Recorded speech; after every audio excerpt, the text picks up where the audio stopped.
Hello students, आप सभी का स्वागत है defenseGyan.com में। मैं आपका एजुकेटर आशीष गुप्ता।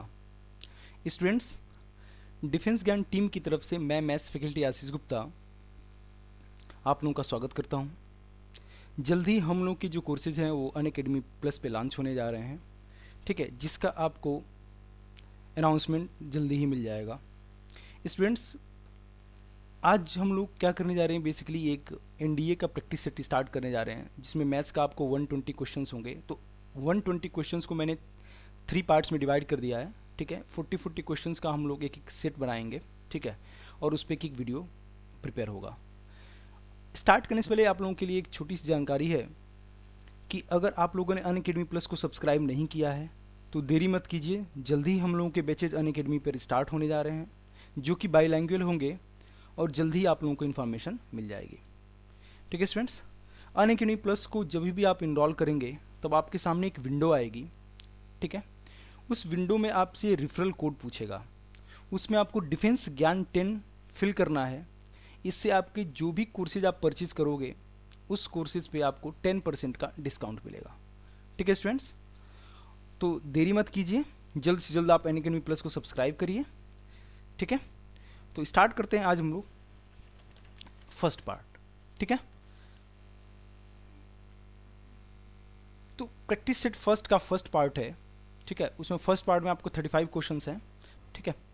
तो स्टार्ट करते हैं स्टूडेंट्स। पहला जो क्वेश्चन है वो क्या बोला है, x1 x2 x3 are the distinct roots of the equation ax square plus bx plus c equals to 0 then. तो अच्छे बताइए बेटा, किसी भी क्वाड्रेटिक इक्वेशन के ax square plus bx plus c equals to 0 के कितने रूट्स हो सकते हैं? मैक्सिमम कितने रूट्स हो सकते हैं बेटा? मैक्सिमम रूट्स कितने हो सकते हैं? 2। लेकिन यहां पे क्या बोला है बेटा, x1 x2 x3 3 रूट्स हैं, ठीक है, 3 डिस्टिंक्ट रूट्स हैं। तो किसी भी क्वाड्रेटिक एक्सप्रेशन के मोर देन 2 रूट्स कब होते हैं बेटा? जब वो क्वाड्रेटिक इक्वेशन क्या बन जाए, एक आइडेंटिटी बन जाए। मतलब ax square plus bx plus c equals to 0 has more than 2 roots, has more than 2 roots if it will becomes an identity। तो आइडेंटिटी की कंडीशन क्या होती है बेटा? Coefficient of x square, coefficient of x और constant की value किसके बराबर हो जाए? 0 के बराबर हो जाए, तब वो क्या करेगा? मोर देन 2 रूट्स प्रिपेयर करेगा, ठीक है। बी पार्ट नहीं बेटा, इसका आंसर होगा आपका डी पार्ट, ठीक है। A equals to B equals to C equals to 0। Clear है? आई होप सभी स्टूडेंट्स को क्लियर होगा। ये कॉन्सेप्ट आप अपने दिमाग में बैठाए रखिएगा। क्वेश्चन नंबर 10 की बात करते हैं। क्वेश्चन नंबर 2 की बात करते हैं। बोला क्या है कि इसमें if 4x plus 4y minus kz equals to 0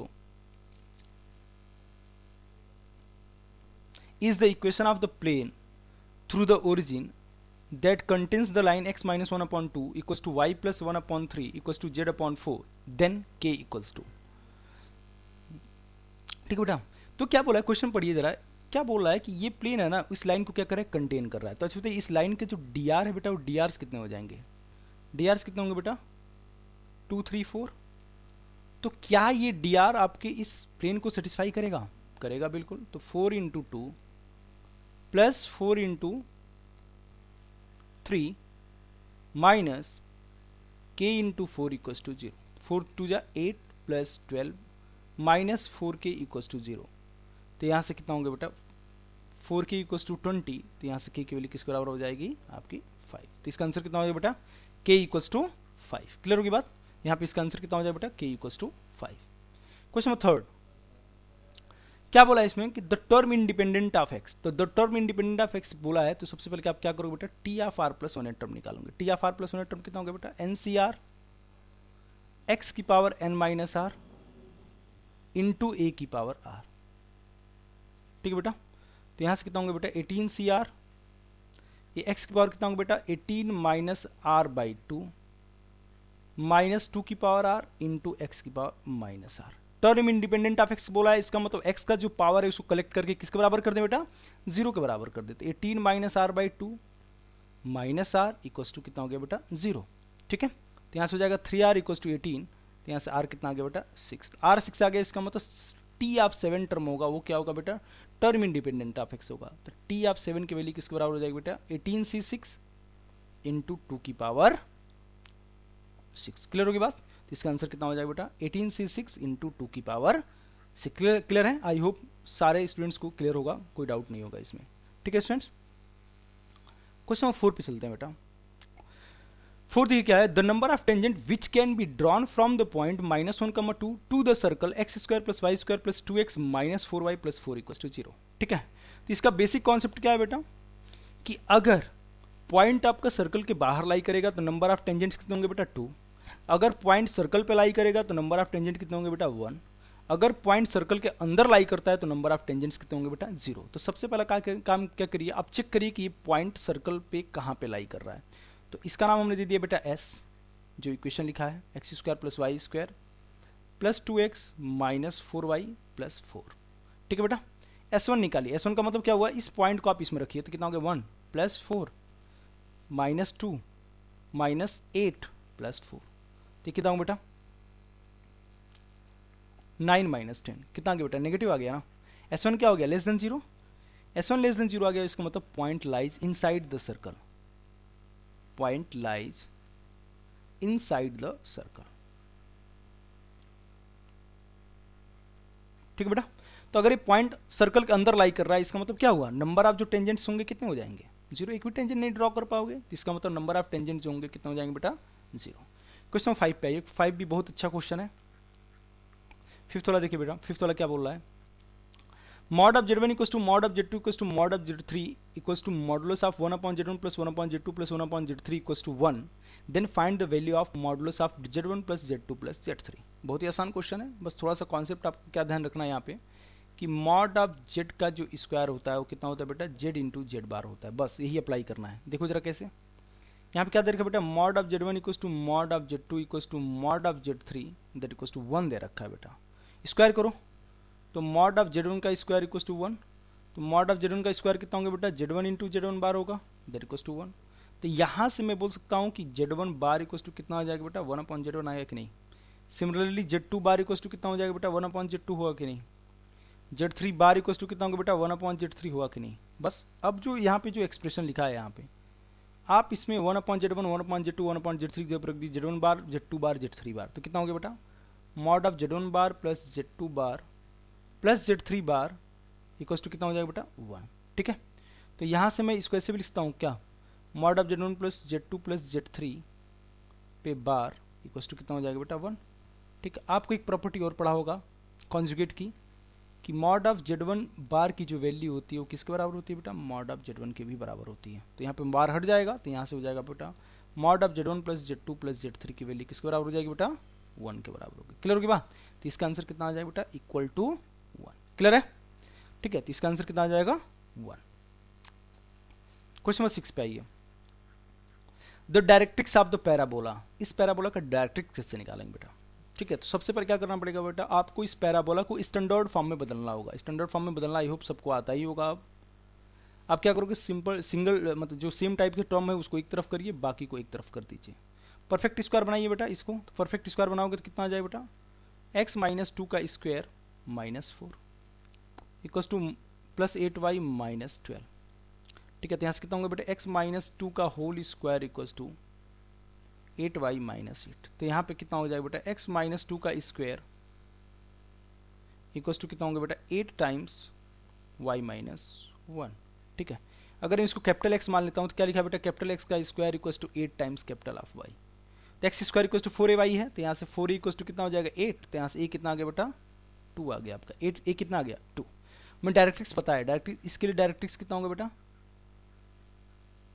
y x square equals to 4ay के लिए डायरेक्ट्रिक्स कितना होता है y equals to a minus a, y equals to minus a। तो y कितना है बेटा y माइनस 1, a कितना है बेटा 2, तो a कितना 2 है तो माइनस 2 रख दिया। तो यहाँ से y इक्वल्स टू कितना हो जाएगा बेटा माइनस 1। क्लियर होगी बात? इसका आंसर कितना हो गया y equals to minus 1। I hope सबको ये कॉन्सेप्ट पता होगा। ठीक है, कैसे आपको अगर नॉन स्टैंडर्ड फॉर्म का अगर पैराबोला दे रखा है तो कैसे आप इसकी इक्वेशन फाइंड आउट करते हो। ठीक होगी बात? क्वेश्चन नंबर 7 पे मूव करते हैं। For the ellipse 3x square plus 4y square equals to 12 the length of latus rectum is. ठीक बेटा, लेंथ ऑफ लेटेस्ट रेक्टम आपको पता ही होगा x square upon a square plus y square upon b square equals to 1 के लिए length of जो latus rectum होता है वो कितना होता है बेटा 2b² कब होता है बेटा? जब a आपका b से बड़ा होता है। ठीक होगी बात? तो पहले आप क्या करो, इसको स्टैंडर्ड के फॉर्म बदलो। तो हमने क्या किया, 12 से डिवाइड कर दिया, तो x² प्लस y² 1। ठीक है, स्टैंडर्ड फॉर्म है ये भी। ठीक है, तो लेंथ ऑफ लेटेस्ट सिस्टम कितना हो जाएगा बेटा? 2 इंटू b² कितना बेटा? 3 अपॉन a कितना है? 2, तो कैंसिल हो जाएगा। तो यहाँ पर लेंथ ऑफ लेटेस्ट सिस्टम कितना आ जाएगा बेटा? 3। क्लियर है सभी को? तो आई होप ये कॉन्सेप्ट सभी को क्लियर हो गया होगा। ठीक है बेटा, नेक्स्ट क्वेश्चन पे मूव करते हैं। Question number 8। क्वेश्चन नंबर 8 बहुत ही अच्छा क्वेश्चन है, इसको जरा ध्यान दीजिएगा। un क्या दे रखा बेटा? 0 से π/4। इसको मैं थोड़ा सिंप्लीफाई करता हूँ। हम क्या करते हैं, एक tan स्क्वायर को बाहर कर लेता हूँ और tan स्क्वायर को x को लिख दिया sec² x - 1। एक tan स्क्वायर बाहर करेंगे बेटा तो दूसरा क्या बचेगा बेटा? tan की पावर n - 2 इंटू एक्स बचेगा कि नहीं? ठीक है, सिंप्लीफाई करिए इसको, तो हो जाएगा sec² x इंटू tan की power n - 2 into x dx minus integration of 0 से π/4 tan की power n - 2 into x dx। Clear होगी बात? अच्छा, इसका इंटीग्रेशन आपको पता ही होगा। इसका इंटीग्रेशन कितना हो जाएगा बेटा? डायरेक्टली tan की power n - 1 into x upon n - 1 होगा। लिमिट कहाँ से कहाँ दे रखा बेटा? 0 से π/4। ठीक है, माइनस ये आपका क्या रिप्रेजेंट कर रहा है? u(n - 2) रिप्रेजेंट कर रहा है कि नहीं कर रहा है? क्योंकि यार un दे रखा है आपका tan की पावर nx, तो n को n - 2 से रिप्लेस करेंगे तो क्या रिप्रेजेंट करेगा बेटा? u(n - 2), तो ये हो जाएगा आपका u(n - 2). इधर क्या है बेटा? un। क्या पूछा है हमको? un प्लस u(n + 2) कितना होगा? तो un प्लस u(n - 2) कितना होगा बेटा? यहाँ पे जरा लिमिट रखो, x को अगर π/4 रखोगे तो यहाँ पे कितना बच जाएगा? 1, तो 1 अपॉन n - 1 प्लस 0, तो यहाँ पे इसका आंसर कितना हो गया बेटा? 1 अपॉन n - 1। आई होप ये कॉन्सेप्ट सभी को पता ही होगा। ठीक है, और क्वेश्चन भी आपको समझ में आ गया होगा। ठीक है स्टूडेंट्स, नेक्स्ट क्वेश्चन पर मूव करते हैं। बेटा देखो, क्वेश्चन मैं जो करा रहा हूँ ना, आप उस क्वेश्चन को आप एक बार खुद से ट्राई करो, नहीं आ रहा है तो आप क्या करो, फिर आप सोल्यूशन देखो। ठीक है, क्वेश्चन नोट करो, क्वेश्चन नोट करने के बाद जब वीडियो पॉज करो, वीडियो पॉज करने के बाद अपना सॉल्व करो, फिर सोल्यूशन फिर दोबारा मैच करो। क्लियर हो गई बात बेटा? ऐसा नहीं कि डायरेक्टली बस वीडियो बन गया है तो आप उसे मतलब कॉपी पे नोट करना शुरू कर दिया, नहीं। आप क्वेश्चन को खुद से अटेम्प्ट करो, खुद से अटेम्प्ट करने के बाद फिर देखो कि आपके क्वेश्चन करेक्ट हो रहा है कि नहीं हो रहा है। ठीक होगी बात? क्वेश्चन नंबर 9 बोला कि find the area boundary by the curve y² = 2x। y² = 2x का ग्राफ कैसे बनेगा बेटा? ये रहा। ठीक है, अब क्या बोला? x = 1 लाइन, तो x = 1 लाइन ये रही, एंड x = 4 लाइन ये रही। ठीक है स्टूडेंट्स, इसके बीच का एरिया निकालना है, ये वाला एरिया निकालना है। तो ये वाला एरिया कैसे निकलेगा बेटा? इसका एरिया निकाल के उसका ट्वाइस कर देते हैं, तो हम सीधे सीधे एरिया निकालते हैं। तो एरिया कितना हो जाएगा बेटा? a = twice of integration of कहाँ से कहाँ तक बेटा? 1 से 4 √2x की पावर हाफ। क्लियर होगी बात बेटा? तो इसको आप सिंप्लीफाई कर लेना, तो इसका आंसर जो आएगा बेटा वो आएगा आपका बी पार्ट। ठीक है, ठीक है, आप इसको सिंप्लीफाई कर लेना, इंटीग्रेशन आपको आता ही है। ठीक है, तो क्वेश्चन नंबर 9 में कोई दिक्कत नहीं होगी किसी को। क्वेश्चन नंबर 10 पे मूव करते हैं। ए दे रखा है बेटा 1,2,0,1, तो ए की पावर n निकालना है। तो देखिए इस टाइप के क्वेश्चंस को क्या करेंगे, सबसे पहला काम क्या करेंगे बेटा? a² निकालेंगे। तो a² कितना हो जाए बेटा? 1,2,0,1, ये हो जाएगा 1,2,0,1। तो इसका स्क्वायर करोगे बेटा कितना आ जाएगा? इसका स्क्वायर करोगे तो कितना आएगा? 1, ये हो जाएगा आपका 4, इधर कितना होगा बेटा? 0, इधर कितना हो गया? 1। ठीक हो गई बात? अब निकालता हूँ बेटा मैं a³ कितना होगा बेटा? a इंटू a² होगा। a कितना दे रखा है बेटा? 1,2,0,1 इंटू a² कितना बेटा? 1,4,0,1। तो इसको मल्टीप्लाई करो, कितना आएगा बेटा? जरा मल्टीप्लाई करो इसको, तो ये आपका मिलेगा 1, इधर क्या मिलेगा बेटा? 6, इधर क्या मिलेगा? 0, इधर क्या मिलेगा? 1। क्लियर होगी बात? अब यहाँ से आपको एक फॉर्मेट दिख रहा होगा बेटा, क्या दिख रहा होगा? यहाँ पे देखा हमने a में कितना है? 2 है, a² किया तो कितना आ गया बेटा? 4, a³ किया तो कितना आ गया यहाँ पे? 6, बाकी सब तो सेम ही है। तो यहाँ पे मैं डायरेक्टली बोल सकता हूँ a की पावर n कितना होगा बेटा? 1, यहाँ पे कितना होगा बेटा? 2n, यहाँ पे कितना होगा बेटा? 0, यहाँ पे कितना होगा? 1। तो इसका आंसर कितना हो जाएगा? 1, 2n, 0 और 1। ठीक है स्टूडेंट्स, तो आई होप एक क्वेश्चन आपको अच्छे से क्लियर हो गया होगा। ठीक है, आगे बढ़ते हैं क्वेश्चन नंबर 11 पे। क्वेश्चन 11 में क्या बोला है कि A is a n cross n matrix then adjoint of A, ये तो फॉर्मूला ही है, सबको पता ही होगा। तो एडजॉइंट ऑफ ए कितना होता है बेटा, डिटरमिनेंट ऑफ ए की power n minus two into A, बस इसका आंसर क्या हो जाएगा, बी पार्ट। ये फंडामेंटल कॉन्सेप्ट है बेटा, सभी को याद होना चाहिए प्रॉपर्टी। आई होप कि आप क्या करना, मैट्रिक्स के जितने सारे इन्वर्स की प्रॉपर्टी हैं, कॉन्जुगेट की सॉरी इन्वर्स की प्रॉपर्टी हो गई, ट्रांसपोज की प्रॉपर्टी हो गई, एडजॉइंट की प्रॉपर्टी हो गई, ये सब प्रॉपर्टीज आप याद रखिएगा। एनडीए में डायरेक्टली क्वेश्चंस पूछे जाते हैं बेटा, ठीक है। क्वेश्चन 12 देखिए बेटा, बोला क्या कि the solution of the differential equation किस टाइप का दिख रहा है बेटा, लीनियर डिफरेंशियल इक्वेशन दिख रहा है। क्या होता है बेटा, d y by d x plus p y equals to q का फॉर्म दिख रहा है। तो इसमें क्या होता है बेटा, जहां पे पी और क्यू क्या होंगे बेटा, या तो कांस्टेंट होंगे या फिर क्या होंगे बेटा, फंक्शन ऑफ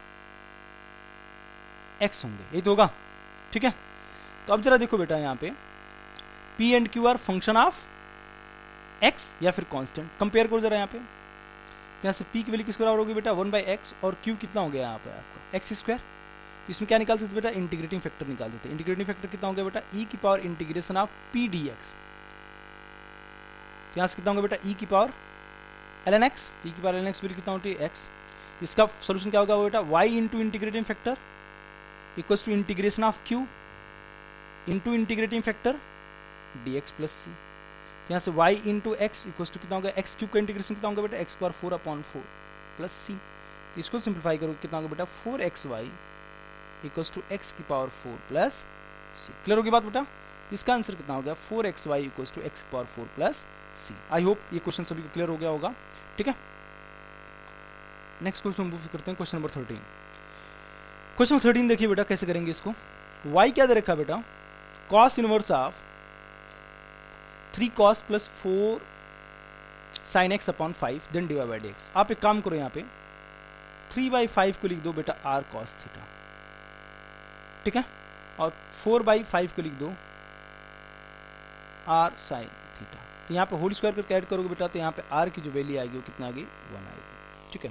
तो अब जरा मेन इक्वेशन में रखो, जरा मेन इक्वेशन में रखो, तो कितना हो जाए बेटा, y equals to cos inverse of 3/5 को लिख दिया हमने r cos थीटा, r के लिए 1 है, तो कितना हो गया बेटा, cos theta cos x plus sin theta sin x, यही तो आएगा, ठीक है। cos theta cos x plus sin theta sin x। तो यहाँ से y इक्वल्स टू कितना हो जाएगा, cos inverse of cos a cos b plus sin a sin b, cos of a minus b हो जाएगा, ठीक है। तो cos of a minus b का मतलब कितना हो गया बेटा, cos of theta minus x बाहर आ जाएगा, तो यहाँ से कितना होगा बेटा, थीटा माइनस x हो जाएगा। तो यहाँ से dy बाई dx की जो वैल्यू होगी वो कितनी होगी बेटा, -1। क्लियर होगी बात, तो इसका आंसर कितना आ गया बेटा, -1, ठीक है। क्लियर है सभी को,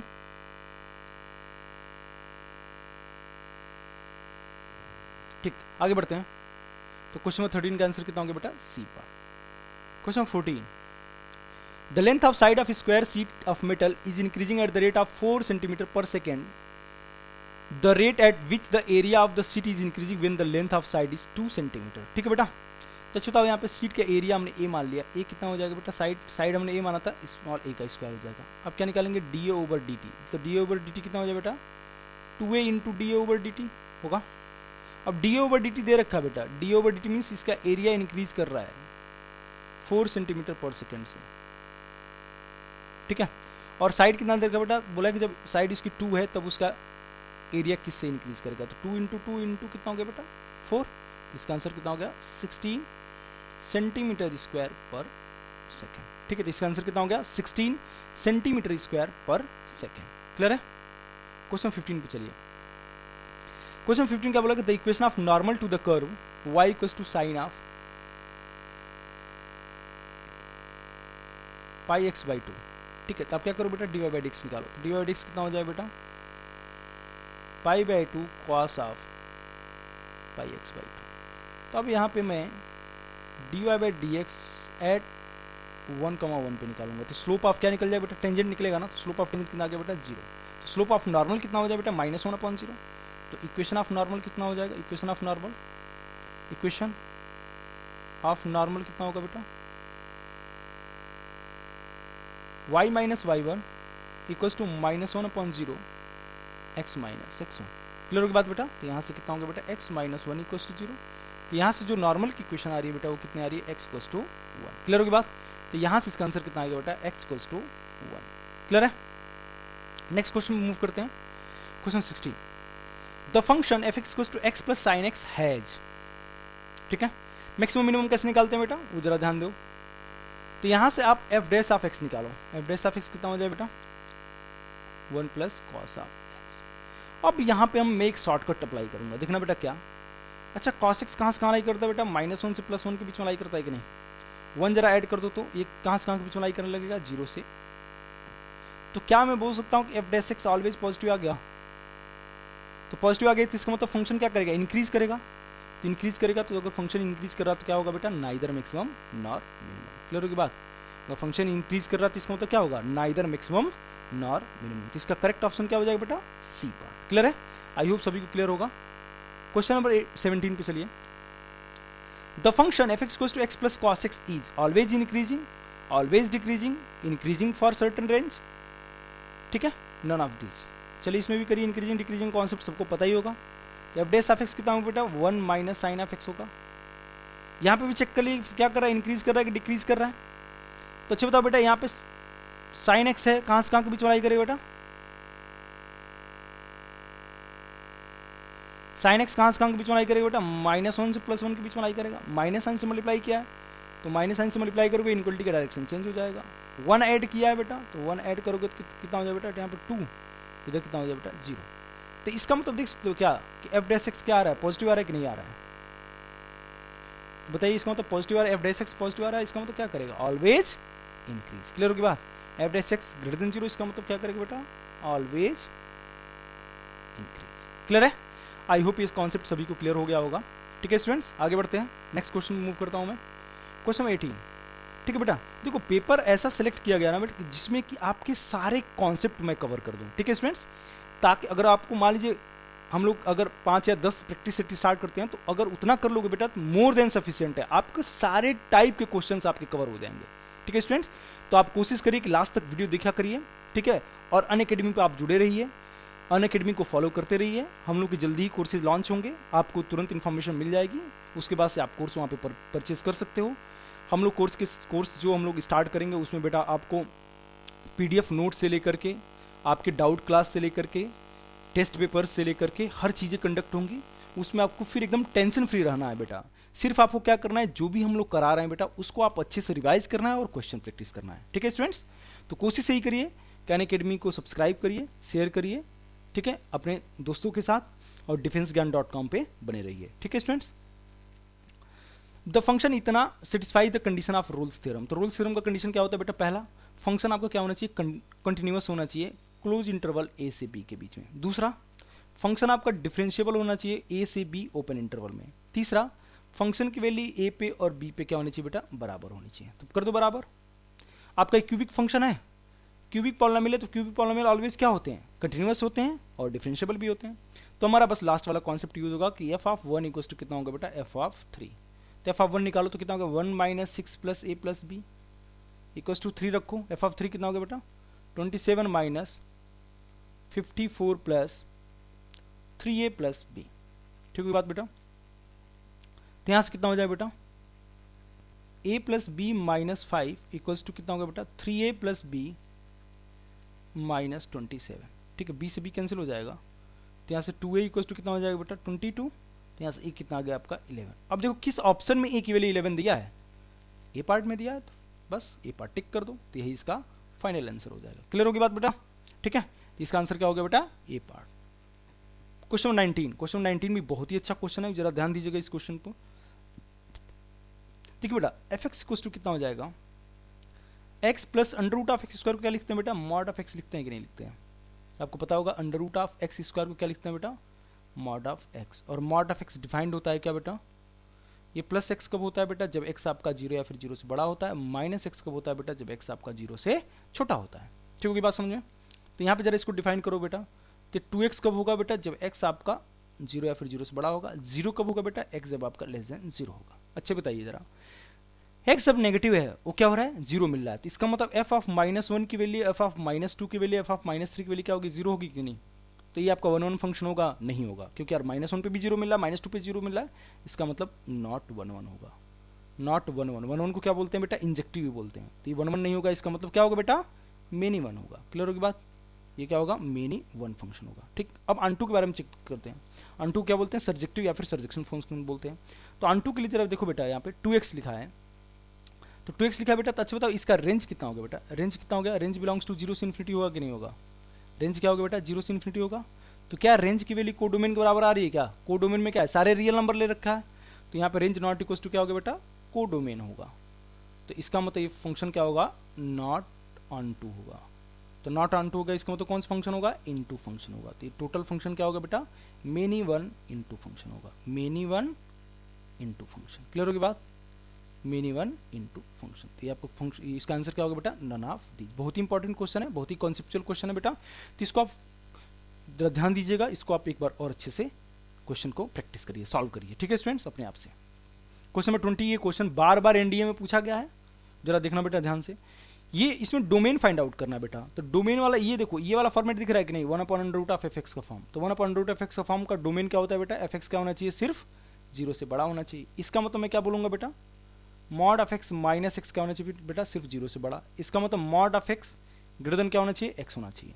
अब आप क्या करोगे बेटा, अब यहाँ पे x की वैल्यू रख के देखो कौन सी वैल्यू सेटिस्फाई कर रही है। अब जरा यहाँ पे 1 रखो तो जरा, तो 1 क्या 1 से बड़ा होगा, नहीं।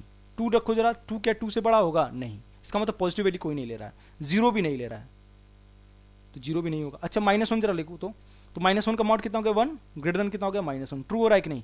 इसका मतलब क्या हो रहा है कि ये सारे नेगेटिव वैल्यूज ले रहा है। तो क्या मैं इसका डोमेन लिख सकता हूँ, क्या डोमेन बिलोंग्स टू -∞ से 0 लिख सकता हूँ कि नहीं। तो इसका डोमेन कितना हो गया बेटा, -∞ से 0। दोनों पे क्या लगेगा बेटा, ओपन इंटरवल लगेगा। क्लियर होगी बात बेटा, आई होप सभी को ये कॉन्सेप्ट क्लियर हो गया होगा। ठीक है, तो इस क्वेश्चन को बहुत अच्छे से ध्यान रखिएगा। इस क्वेश्चन को बहुत बार एनडीए में घुमा के भी पूछता है, mod of x plus x का डोमेन कितना होगा। ठीक है, greatest number of x plus x का डोमेन कितना होगा, तो उसको जरा आप ध्यान रखिएगा। ठीक है स्टूडेंट्स, क्वेश्चन 21 में देखिए रेंज का एक अलग टाइप का क्वेश्चन है। देखिए डोमेन निकालना आसान होता है, तो लेकिन थोड़ा रेंज निकालना टफ होता है। तो आप जरा रेंज को देखिएगा कैसे फाइंड आउट करेंगे बेटा। इसमें क्या बोला कि रेंज निकालना है 9 - 7 साइन ऑफ x का। ठीक है, तो ये बहुत आसान टाइप का क्वेश्चन है। देखिए कैसे करेंगे। सबसे पहले आपको जिसका रेंज पता है उसको लिखिए आप जरा। साइन एक्स का रेंज कितना होता है बेटा, -1 से 1। यहाँ पे अपने 7 से मल्टीप्लाई किया है, तो इसको जरा 7 से मल्टीप्लाई करो तो जरा तो कितना होगा बेटा, -7 से +7 लाई करेगा कि नहीं करेगा। अच्छा आगे क्या किया बेटा, -9 से मल्टीप्लाई किया, तो -9 से मल्टीप्लाई करोगे इसको तो क्या बनेगा बेटा, 7। इनइक्वलिटी का डायरेक्शन चेंज, इधर भी इनइक्वलिटी का डायरेक्शन चेंज, -7। अब यहाँ क्या किया बेटा, 9 ऐड किया, तो दोनों तरफ 9 ऐड कर दो। तो 9 ऐड करोगे तो यहाँ कितना होगा बेटा, 16। इधर कितना होगा बेटा, 2। तो इसका आंसर कितना हो जाएगा, 2 से 16 क्लोज इंटरवल। तो रेंज बिलोंग टू क्या हो जाएगा बेटा, 2 से 16 क्लोज इंटरवल। क्लियर होगी बात बेटा। तो 21 का आंसर कितना आ गया, डी पार्ट। आई होप सबको ये क्लियर हो गया होगा रेंज का क्वेश्चन। तो रेंज में ज्यादा टफ क्वेश्चन कभी नहीं पूछता है एनडीए में, हमेशा बेसिक क्वेश्चन ही पूछेगा। ठीक है, क्वेश्चन नंबर 22, ये लिमिट का क्वेश्चन है। देखिए किस फॉर्मेट का पहले देख लेते हैं। एक्स को जरा 0 रखो बेटा, तो एक्स को 0 रखोगे तो क्या बनेगा, 1 बनेगा कि नहीं। तो 1 की पावर इन्फिनिटी वाला फॉर्म होगा कि नहीं। तो 1 की पावर इन्फिनिटी फॉर्म को कैसे सॉल्व करते हैं बेटा, उसको लिखते हैं e की power limit x tending to 0 fx -1। तो fx को जरा सिंप्लीफाई करोगे तो tan of a plus b का फॉर्म लगा दो, tan a plus tan b upon 1 minus tan a tan b। तो tan a plus tan b upon 1 minus tan b क्या लिखेंगे, 1 plus tan x upon 1 minus tan x minus 1 into 1 by x, यही तो लिखेंगे। तो इसको जरा simplify करोगे बेटा तो क्या आएगा, e की power limit x tending to 0 ऊपर कितना होगा बेटा, 2 tan of x upon 1 minus tan of x into x होगा। ठीक है बेटा, तो tan x अपॉन x कितना होगा बेटा, 1 होगा कि नहीं होगा, लिमिट x जब 0 की तरफ टेंड कर रहा है। और x को जरा 0 रखो बेटा, तो कितना हो गया, e की पावर 2। तो इसका आंसर कितना हो गया बेटा, e²। ठीक है, तो इस क्वेश्चन को अपने आप से जरा एक बार फिर सॉल्व करिएगा, देखिएगा आपका आंसर e² आ रहा है कि नहीं आ रहा है। ठीक है स्टूडेंट्स, तो बस आपको यही कॉन्सेप्ट यूज करना है। अगर 1 की पावर इन्फिनिटी का फॉर्म होता है तो उसका डायरेक्टली आंसर क्या लिखते हैं बेटा, e की power limit x tending to a fx minus 1 into gx। Clear होगी बात। अच्छा क्वेश्चन नंबर 23 में बताना है आपका फंक्शन आपका कंटिन्यूअस है कि डिसकंटिन्यूअस है एट x टू 0 पे। चलिए तो पहला कंडीशन क्या होती है बेटा, इसमें फंक्शन की वैल्यू उस पॉइंट पे कितनी है। तो f ऑफ 0 पे कितना दे रखा है बेटा, 2 दे रखा है। चलिए second point, limit x tending to 0 plus. 0 plus चलोगे बेटा, 0 प्लस चलोगे तो मॉड की साइन ओपन हो जाएगा, प्लस साइन ओपन होगा कि नहीं होगा, इसके लिए कितना आ गई बेटा 0 आ गई। Limit x tending to 0 minus, 0 minus करोगे 0 से नेगेटिव आएगा तो मॉड ओपन विथ क्या होगा नेगेटिव साइन, तो यहाँ से क्या मिल जाएगा बेटा 2। यहाँ पे RHL not equal to LHL, तो मैं क्या बोलूँगा लिमिट क्या करेगा बेटा डज नॉट एग्जिस्ट करेगा, तो डज नॉट एग्जिस्ट करेगा इसका मतलब फंक्शन क्या होगा आपका डिसकंटिन्यूअस हो जाएगा, discontinuous at x equal to 0। ठीक है बेटा, तो इसका आंसर क्या हो जाएगा बेटा, फंक्शन क्या होगा बेटा आपका डिसकंटिन्यूअस होगा, कहाँ पे होगा एट x इक्वल टू 0 पे आपका क्या होगा डिसकंटिन्यूअस होगा। क्लियर होगी बात, ठीक है। क्वेश्चन नंबर 24 बहुत ही आसान क्वेश्चन है, जरा ध्यान दीजिएगा। 24 में 4 sine inverse x plus cos inverse x equal to pi, तो 4 साइन इनवर्स में से एक साइन इनवर्स एक्स को इसके साथ कर दो कॉस इनवर्स एक्स के साथ, तो क्या हो जाएगा बेटा 3 sine inverse of x plus pi by 2, क्योंकि sign inverse x plus cos inverse x कितना होता है बेटा पाई बाई 2, यहाँ पाई हो गया, तो 3 sine inverse of x equal to pi minus pi by 2 कितना होगा बेटा पाई बाई 2, तो साइन इनवर्स ऑफ एक्स कितना हो जाएगा बेटा पाई बाई 6, तो यहाँ से x कितना हो जाएगा साइन पाई बाई 6, तो साइन पाई बाई 6 वैल्यू पता ही है आपको, साइन 30 कितना होता है बेटा 1/2, तो इसका आंसर कितना हो जाएगा बेटा 1/2। तो आई होप ये क्वेश्चन सभी लोगों को क्लियर होगा, ठीक है। तो एनडीए में ऐसा नहीं है कि बेटा आप लोगों से बहुत ही टफ क्वेश्चन पूछता है, देखो हमेशा कोई भी क्वेश्चन पेपर हो बेटा हमेशा 3 पार्ट्स में बनता है, एक तो आपका ईजी, दूसरा मॉडरेट, तीसरा क्या होता है डिफिकल्ट। तो 120 क्वेश्चन में से कम 80 क्वेश्चन ऐसे बनाए जाते हैं बेटा जो थोड़ा सा मॉडरेट लेवल का होता है, ठीक है ना, मतलब एवरेज स्टूडेंट भी अटेम्प्ट कर सकता है उसे, ठीक है। तो कोशिश करिए कि क्वेश्चंस के जो कॉन्सेप्ट है उस पर फोकस करिए और उसको सीखने की कोशिश करिए, ठीक है। एप्लीकेशन सीखना बहुत जरूरी है। 25 में देखिए बेटा इस टाइप के इंटीग्रेशन में इसको कैसे सॉल्व करना है बेटा, सबसे पहला काम क्या करोगे बेटा, जो भी यहाँ पे अंदर लिखा है ना जो भी हाईएस्ट डिग्री उसको आप बाहर कर लो, तो बाहर करोगे तो बेटा कितना आ जाएगा dx अपॉन x पर 7 बाहर करोगे, x ये पहले से ही है तो x पर 8 हो जाएगा कि नहीं, 1 + 1 अपॉन x पर 7 होगा dx। अब क्या करो बेटा जो भी ये इसमें लिखा है ना ब्रैकेट में उसको t मान लो, 1 + 1 अपॉन x की पावर 7 को t मान लो, तो कितना हो जाएगा इसका डिफ्रेंशिएशन -7 अपॉन x की power 8 dx equal to dt, तो यहाँ से dx अपॉन x की पावर 8 किसके बराबर हो जाएगा बेटा माइनस टाइम्स dt अपॉन 7। सिर्फ रिलेस करो अब इसको, तो कितना होगा बेटा minus times 1/7 integration of dt upon t, तो कितना होगा बेटा 1 log ऑफ t, तो t किसको माने हो बेटा 1 + x पावर 7, तो यहाँ से कितना हो जाएगा -1/7 हो जाएगा log ऑफ 1 + 1 अपॉन x की पावर 7, ठीक। तो अब ये कितना हो जाएगा बेटा -1/7 log ऑफ, इसका एलसीएम लोगे कितना होगा बेटा x की पावर 7 + 1 अपॉन x की पावर 7। अच्छा बताओ ये बेटा माइनस साइन अंदर आएगा तो क्या हो जाएगा इन्वर्स हो जाएगा ना, तो हो जाएगा 1/7 log ऑफ ये कितना होगा बेटा x की पावर 7 अपॉन 1 + x की पावर 7 प्लस c, तो इसका आंसर क्या हो जाएगा बेटा बी पार्ट। क्लियर है सभी को। तो इस टाइप के क्वेश्चन का फॉर्मेट आपको याद रखना है क्या, कि अगर इस टाइप का क्वेश्चन कभी भी आता है बेटा तो जो भी ये ब्रैकेट में लिखा है ना इसमें से आप जो भी हाईएस्ट पावर है उसको आप बाहर कर लीजिए और जो फिर ब्रैकेट में आएगा उसको क्या करोगे बेटा आप उसको टी मान लोगे। क्लियर होगी बात। क्वेश्चन नंबर 26, क्वेश्चन 26 देखिए पढ़िए जरा। In an election there are 8 candidates out of which 5 are to be selected if a voter may vote for any number of candidates but not greater than the number be chosen, ठीक है। तो 5 voters हैं जो choose किए गए, then in how many ways it can be done, ठीक है बेटा। तो अच्छा बताओ रिक्वायर्ड नंबर ऑफ वेज जो होंगे कितने होंगे,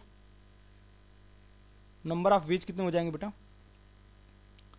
8c1 प्लस अगला कितना होगा बेटा 8c2 प्लस अगला कितना होगा बेटा 8c3 प्लस अगला वोटर कितने तरीके से दे सकता है 8c4 प्लस अगला कितना दे सकता है बेटा 8c5। यहाँ बोला है ना not more than not greater than the number to be chosen, तो नंबर टू बी चूजन कितना है 5, तो हमको क्या करना है 5 बार ही वोट देगा, ठीक है। आई होप इसको सॉल्व कर लेंगे, सबको पता ही है एनसीआर का फॉर्मूला क्या होता है, एनसीआर इक्वल टू कितना होता है बेटा factorial n upon factorial r n minus r का फैक्टोरियल, ठीक है। इसको लगा करके आप सिंप्लाई कर लेना और इसका आंसर मैं बता दे रहा हूँ, इसका आंसर 218 आएगा, ठीक है। इसको आप सॉल्व करिएगा, देखिएगा आंसर आपका मैच करेगा। क्लियर होगी बात बेटा, ठीक है। तो इस क्वेश्चन को आप जरा ध्यान से देखिएगा, कॉन्सेप्चुअल क्वेश्चन है, ठीक है। क्वेश्चन नंबर 27 बोला कि if A and B are two events such that probability of A union B plus probability of A intersection B equal to 7/8। तो अच्छा बताओ बेटा probability of A union B plus probability of A intersection B किसके बराबर होता है? Probability of A plus probability of B के बराबर होता है, याद रखिएगा इसको, ठीक है। इस कंडीशन से प्रोबेबिलिटी ऑफ बी किसके बराबर हो जाएगी बेटा? प्रोबेबिलिटी ऑफ ए बाई 2 होगा कि नहीं होगा? रख दो वहाँ पे। तो probability of A plus probability of A by 2 तो कितना हो जाएगा बेटा? 3 times probability of A by 2 होगा। इसकी वैल्यू कितना दे रखा है बेटा? 3 times probability of A by 2 equals to कितना हो जाएगा? 7/8, 2 4 जा 8 हो गया। तो यहाँ से प्रोबेबिलिटी ऑफ ए जो आएगी बेटा वो कितनी हो जाएगी? 7/12। तो इसका आंसर करेक्ट ऑप्शन क्या हो जाएगा बेटा? ए पार्ट, दैट इज 7/12। क्लियर होगी बात बेटा? तो आपको इसमें ये वाला फॉर्मूला आपको याद रखना है बस, ठीक है। तो इसी फॉर्मूले से आपके ये क्वेश्चन हो जाएंगे, ठीक।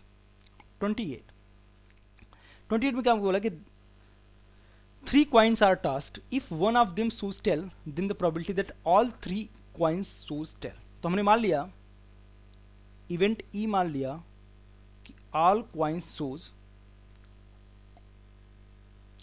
all 3 coins shows tail, ठीक है बेटा। और एफ मान लिया कि 1 coin shows tail, ठीक है। तो इवेंट एफ कितना होगा बेटा? ऑल 3 coins shows tail, ठीक है बेटा। तो क्या होगा बेटा? Head head tail, head tail head, tail head head, head tail tail, tail head tail, tail tail head, tail tail tail. Clear होगी बात बेटा? तो यहाँ पे आपको टोटल जो बन रहे हो कितने बन रहे हैं? 7। अच्छा, इवेंट ई क्या आउटकम क्या होगा बेटा? ठीक है, टेल टेल टेल, ठीक है। तो रिक्वायर्ड प्रोबेबिलिटी कितनी होगी बेटा? Probability of E by F. तो probability of E by F का मतलब कितना होगा? Probability of E intersection F upon probability of F. तो इंटरसेक्शन एफ कितना होगा बेटा? 1। सिर्फ एक ही कॉमन होगा, टेल टेल टेल वाला, ठीक है। तो 1 बाई कितना हो गया बेटा?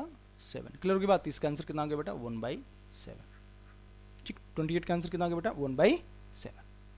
29 पे चलते हैं बेटा। If A B C are in GP then log of x base A, log of x base B, log of x base सी किस में होगा? तो अच्छा बताइए बेटा, अगर ए बी सी जीपी में है तो आपको पता है कि लॉग को हम लोग किसी भी बेस पे ले लें तो किस में आ जाएगा बेटा? जीपी में हो जाए, एपी में हो जाएगा कि नहीं? किस में होगा? एपी में, ठीक है। अब यहाँ पे 1 अपॉन कर देते हैं, तो 1 अपॉन करेंगे तो कितना हो जाएगा? 1 upon log of a base x, 1 upon log of b base x, 1 upon log of c base x. तो अच्छा बेटा, एपी के टर्म को अगर इन्वर्स करते हैं तो किस में बन जाता है बेटा? एचपी में। अच्छा, लॉग की प्रॉपर्टी आपने पढ़ा होगा कि log of a base b है तो उसको 1 अपॉन करते हैं तो बेस और एक्सपोनेंट क्या हो जाते हैं बेटा? एक्सचेंज हो जाते हैं, ठीक है। तो ये कितना होगा बेटा? Log of x base A, log of x base b, और यहाँ से लॉग ऑफ एक्स बेस सी किस में हो जाएगा बेटा? ये आपका एचपी में हो जाएगा। क्लियर होगी बात बेटा? तो इसका आंसर कितना हो जाएगा बेटा? एचपी। क्लियर है सभी को? आई होप ये क्वेश्चन सभी को क्लियर हो गया होगा। क्वेश्चन नंबर 30 पे आते हैं। बोला कि first term of the 11th group in the following groups are. बहुत आसान क्वेश्चन है, दिखने में थोड़ा टफ है लेकिन आसान है। इसका सोल्यूशन देखिए कैसे होगा।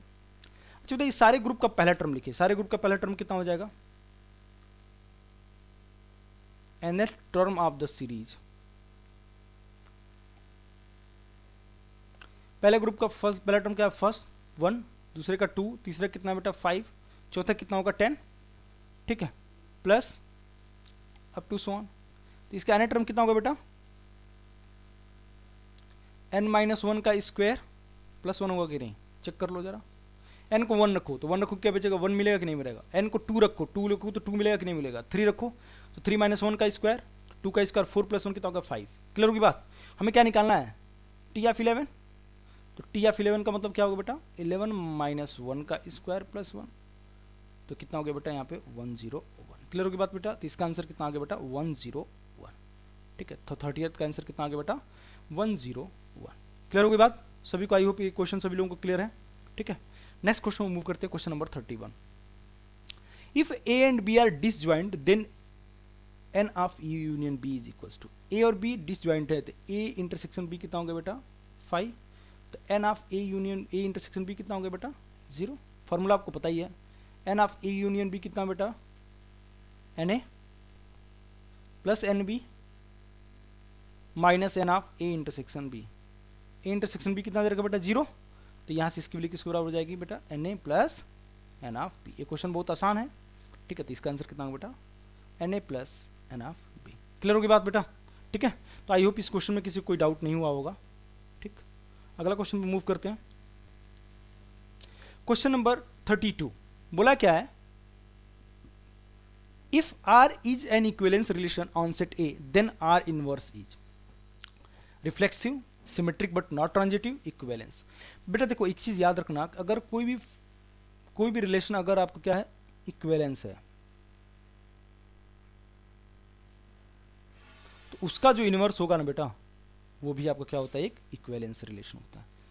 क्लियर की बात, तो इसको आप दिमाग में रखिएगा, ठीक है, कि अगर कोई सा भी रिलेशन अगर इक्विवेलेंस है किसी भी सेट ए में तो उसका जो इनवर्स होगा बेटा वो भी क्या होगा आपका इक्विवेलेंस होगा उसी सेट में। क्लियर होगी बात बेटा, तो 32 का आंसर कितना आ गया सी पार्ट। 33 बहुत ही अच्छा क्वेश्चन है, इस बार इसको आप एक बार खुद से ट्राई करिएगा। सबसे पहले आप क्या करो बेटा, न्यूमरेटर को आप जरा कॉस में बदलो, तो कॉस में बदलोगे तो कितना आ जाएगा बेटा, कॉस में बदलोगे तो कितना होगा 1 minus cos of 8a upon cos of 8a, ठीक है, इनटू डिनोमिनेटर को बदलो तो कितना हो गया cos of 4a upon 1 minus cos of 4a। Clear होगी बात बेटा, ठीक है। अच्छा 1 माइनस कॉस 8a को क्या 1 माइनस कॉस थीटा कितना होगा बेटा 2 साइन स्क्वायर थीटा बाई 2 होता है, तो ये कितना होगा बेटा 2 sine square of 4a upon cos of 8a ऐसे ही रहने देता हूँ मैं, इनटू कॉस ऑफ 4a ऐसे ही रहने देता हूँ और इसमें लगा दिया फिर 1 माइनस कॉस थीटा का फॉर्मूला, तो हो जाएगा 2 साइन स्क्वायर ऑफ 2a। यहाँ तक क्लियर होगी बात सभी को। अच्छा 2 साइन स्क्वायर 4a में क्या किया हमने, एक साइन 4a बाहर कर लिया और कॉस के साथ कर लिया और इसके अपॉन में कर दिया कॉस ऑफ 8a, ठीक है बेटा, इनटू यहाँ से एक बचा तो साइन ऑफ 4a बचा था अपॉन इसका क्या बचा था बेटा 2 साइन स्क्वायर ऑफ 2a बचा था, तो 2 साइन ए कॉस ए ये कितना होगा बेटा साइन ऑफ 2a, तो साइन ऑफ 8a हो जाएगा, sine of 8a upon cos of 8a बनेगा, इनटू ये साइन ऑफ 4a लिख दिया बेटा 2 sign 2a cos of 2a लिखता हूं कि नहीं, upon 2 sine square of 2a, ये 2 कैंसिल हो जाएगा, एक स्क्वायर से कैंसिल हो जाएगा, तो कितना होगा बेटा tan ऑफ 8a आएगा upon tan of 2a। Clear होगी बात बेटा, तो इसका आंसर कितना होगा बेटा बी पार्ट, तो यह जाएगा आंसर इसका tan of 8a upon tan of 2a। इस क्वेश्चन को आप एक बार खुद से ट्राई करिएगा बेटा, ठीक है, नहीं होगा तब जाके इसका सोल्यूशन देखिएगा, ये बहुत ही अच्छा क्वेश्चन है, ठीक है। क्वेश्चन नंबर 34, क्वेश्चन नंबर 34 पे भी आते हैं, ये भी बेटा बहुत अच्छा क्वेश्चन है, आप जरा देखिएगा the minimum value of 9 tan square theta plus 4 cot square theta. आपको इसमें कॉन्सेप्ट यूज होगा बेटा am greater than or equal to gm, ठीक है बेटा, am greater than or equal to gm। अब am gm क्या होता है बेटा, अगर कोई भी दो नंबर a और b है तो उसका अर्थमेटिक मीन क्या होता है बेटा, arithmetic mean a plus B upon 2 होता है, और ज्योमेट्रिक मीन कितना होता है बेटा रूट ऑफ ए बी होता है, ठीक है। तो हमने क्या किया बेटा दो नंबर ले लिया, क्या 9 tan स्क्वायर थीटा और 4 cot स्क्वायर ऑफ थीटा ले लिया, ठीक है। इसमें क्या लगाते हैं बेटा am greater than equal to G, तो 9 tan square theta plus 4 cot square of theta upon 2 greater than equal to under root of 9 tan square theta into 4 cot square of theta. 10 square theta cot square cancel हो जाएगा, 36 का square कितना का 6, तो इसको 2 से cross multiply कर देंगे तो 9 tan square theta plus 4 cot square theta क्या होगा बेटा ग्रेटर देन इक्वल टू 12। तो क्या मैं बोल सकता हूं कि 9 tan square theta plus 4 cot square theta की मिनिमम वैल्यू कितनी हो जाएगी बेटा 12, कम से कम ये 12 होगा, ठीक है, और मैक्सिमम कितना हो जाएगा बेटा इसका इन्फिनिटी हो जाएगा। क्लियर होगी बात बेटा, तो इसका आंसर कितना हो जाएगा बेटा, इसकी जो मिनिमम वैल्यू होगी वो कितनी हो जाएगी 12। क्लियर है सभी को, ठीक है। नेक्स्ट क्वेश्चन मूव करते हैं, ये आपका ट्रिग्नोमेट्रिक इक्वेशंस का क्वेश्चन है 35। 1 minus tan square theta upon sec square theta equals to half, ठीक है। तो आप एक काम करिए, सबसे पहले इसको जरा साइन कॉस में बदलिए, तो कितना होगा बेटा 1 minus sine square theta upon cos square theta upon 1 upon cos square theta equals to कितना हो बेटा हाफ। तो इसको जरा सिंप्लीफाई करो तो कितना होगा बेटा cos square theta minus sine square theta equals to कितना हो गया बेटा हाफ। ठीक है, तो cos square theta minus sine square theta कितना होता है बेटा cos of 2 theta. Cos of 2 theta equals to half, half means cos of pi by 3। Cos theta equals to cos alpha, तो थीटा कितना होता है बेटा 2n pi plus minus alpha, 2n pi plus minus pi by 3। तो यहाँ से theta कितना हो जाए बेटा n pi plus minus pi by 6। तो इसका आंसर कितना होगा बेटा n pi plus minus pi by 6। ठीक है स्टूडेंट्स, तो आज के लिए इतना ही।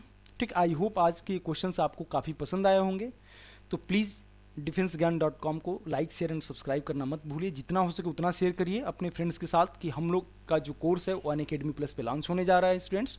ठीक है, तो आप बिल्कुल रेडी रहिए कि जब से हम लोग के बैचेज स्टार्ट होंगे बेटा आप ज्वाइन करिए। आप खुद ही आप उसका डिफरेंस बाकी सब इंस्टीट्यूशन से आप फील कर ले हुए कि जो भी हम लोग का जो पढ़ाने का स्टाइल है बेटा वो सबसे डिफरेंट है। कि हम लोग क्या करते हैं टॉपिक वाइज जो भी क्वेश्चंस करा जो भी मतलब टॉपिक में पढ़ाऊंगा उससे रिलेटेड क्वेश्चंस आपको प्रोवाइड किए जाएंगे। ठीक है, डेली आपके प्रैक्टिस क्लासेस भी होंगी और आपके जो भी डाउट्स हैं डाउट क्लासेस भी होंगी। ठीक है, तो आप हमेशा हम लोगों से बने रहिए, कनेक्टेड रहिए, जो भी वीडियोज आ रहे हैं आप उसको देखते रहिए। आपकी जो एनडीए का एग्जाम है उसके पॉइंट ऑफ व्यू से बहुत ज़्यादा इंपॉर्टेंट है।